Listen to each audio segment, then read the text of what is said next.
وحبيبنا ومولانا محمد صلى الله عليه وعلى آله وصحبه وسلم শুকরিয়া আদায় করতেছি মহান রব্বুল আলামিনের দরবারে। রব্বুল আলামিন প্রায় 10টা থেকে শুরু করে এখন পর্যন্ত এই দিনী মাহফিলে আমরা অনেকেই বসতে পারছি, শুকরিয়া আদায় করি আলহামদুলিল্লাহ। অনেক সম্মানিত ওলামায়ে কেরাম দিনের ব্যাপারে গুরুত্বপূর্ণ আলোচনা রেখেছেন। তবে একটা কথা হলো, আল ইলমু বিলা আমালিন কা জামালিন বিলা রূহিন, আল ইলমু বিলা আমালিন কা বাইতিন বিলা সাতির, আল ইলমু বিলা আমালিন কা শাজারিন বিলা সামারিন, আও কামা ক্বালা আলাইহি সাল্লাতু ওয়াসসালাম। আল্লাহ রাসূল সাল্লাল্লাহু আলাইহি ওয়াসাল্লাম বলেছেন, ইলম অনুযায়ী আমল যদি না থাকে, ওই ইলমটার উদাহরণ হলো ঘর আছে, ঘরের ছাদ নাই, ঘরে কোনো মূল্য থাকে না। উট আছে, উটের রূহ নাই, কোনো মূল্য থাকে না। গাছ লাগে, ফলের জন্য ফল থাকে, কোনো মূল্য নাই। তাইলে আমি আমার ভাইদেরকে বলবো, কথা বেশি নাম্বার না শুনতে। আল্লাহ রাব্বুল আলামিন 18,000 কর্মশী মাখলুকাত সৃষ্টি করেছেন। এর ভিতরে দুইটা মাখলুকাত আল্লাহ সৃষ্টি করছেন তার ইবাদতের জন্য, মানুষ এবং জিন। আর অন্যান্য মাখলুকাতগুলো আল্লাহ কেন বানাইলেন?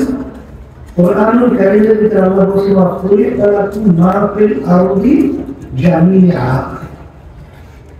অন্যান্য মাখলুকাতগুলো আমি বানাইছি তোমাদের জন্য। একটা উদাহরণ দিয়ে বুঝবেন, আমরা সূর্যটা দেখতেছি, সূর্য আমাদের মানুষের দরকার আছে না? সূর্য না থাকলে মানুষ বাঁচবে না, ফসল পাবে না। কিন্তু একটা মানুষ যদি দুনিয়া না থাকে, সূর্যের কি হবে?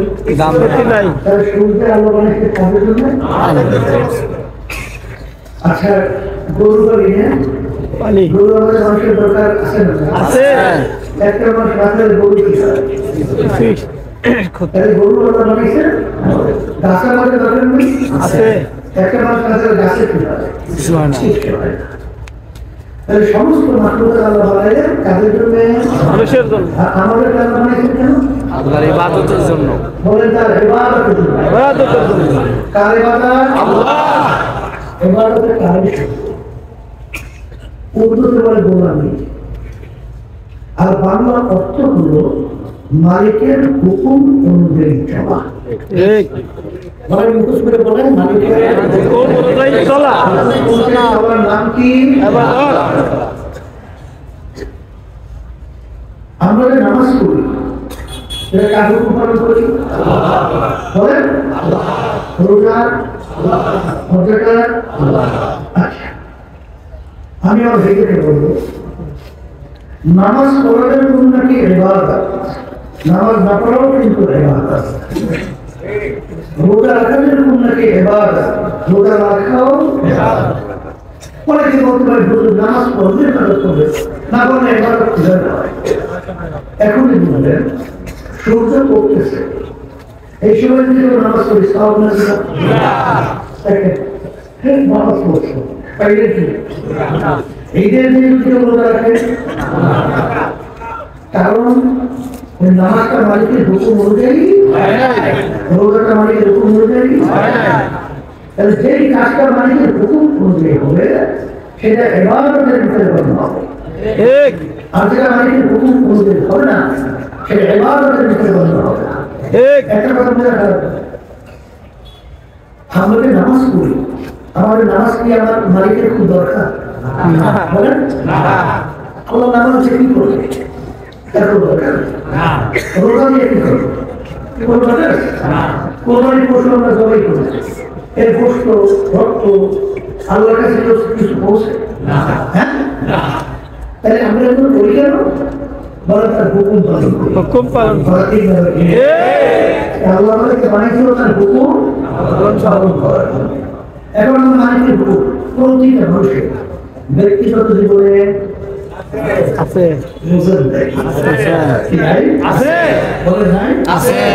বর্তমানে কিন্তু অ্যাক্সিডেন্ট নাম কিন্তু ইসলাম দেয়।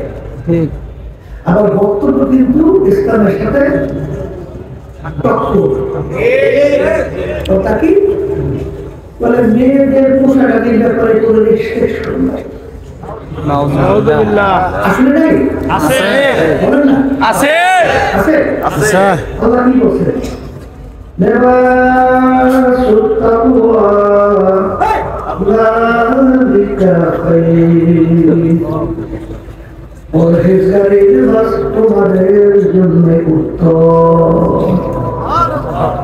এখানে কোনো রেস্ট্রিকশন আছে না নাই? আছে বলেন বলতে বলেন? আছে তার ব্যক্তিগত জীবনে আমার মালিকের হুকুম আছে আছে আছে। আছে তাহলে ব্যক্তিগত জীবন চালাতে হবে মালিকের হুকুম অনুযায়ী। ঠিক তাহলে ইবাদতের ভিতরে বলতে হবে। পারিবারিক জীবনে মালিকের হুকুম আছে না, যেরকম আছে সেরকম চালাতে হবে না না। আচ্ছা, সামাজিক জীবনে আছে কামাইয়ের ব্যাপারে আছে খরচের ব্যাপারে আছে আছে না? আছে ব্যবসা ক্ষেত্রে আছে অনেকে কিন্তু নামাজ পড়ে, রোজাও রাখে, হজও করে, নাচটাও কম না, কিন্তু ব্যবসা বাড়ানোর জন্য সুদের সাথে সম্পর্ক তৈরি করে। নাউজুবিল্লাহ আমার মালিকের হুকুম নাই আছে আল্লাহ কি বলছেন? আহারুল্লাহু বাইআ ওয়া হারামা বিয়া। ঠিক তোমাদের জন্য আমি ব্যবসায়ী হালাল ঘোষণা করছি, আর সুদ তোমাদের জন্য হারাম। ঠিক এখানে কোনো হুকুম আছে? আছে বলে আছে একটা ভেবে থেকে বলি, এই পড়শিদের ব্যাপারে কোনো হুকুম নাই? আল্লাহ রাসূল সাল্লাল্লাহু আলাইহি ওয়াসাল্লাম পড়শিদের ব্যাপারে এমন ভাবে তাকিদ দিয়েছেন, গুরুত্ব দিয়েছেন, সাহাবায়ে বলতেছেন, হে আল্লাহ রাসূল সাল্লাল্লাহু আলাইহি ওয়াসাল্লাম, আপনি আমাদের পড়শিদের ব্যাপারে এমন ভাবে তাকিদ দিয়েছেন, তাহলে আমাদের পড়শিদের মারা যাওয়ার জন্য তারা কি আমাদের জমি জায়গা ওয়ারিশ করে না কি বুঝলেন? কত বড় তাকিদ, গুরুত্ব। এখানেও হুকুম আছে রাজনৈতিক জীবনে নেই? আছে আসতে হবে। আছে আছে? আছে এখানে কিন্তু অ্যাক্সিডেন্ট বাজার আছে, এরা আবার কিন্তু বলতে চায় অনেক বিশ্বের উন্নত আছে, তারা বলতে আমরা রাজনীতি হুকুম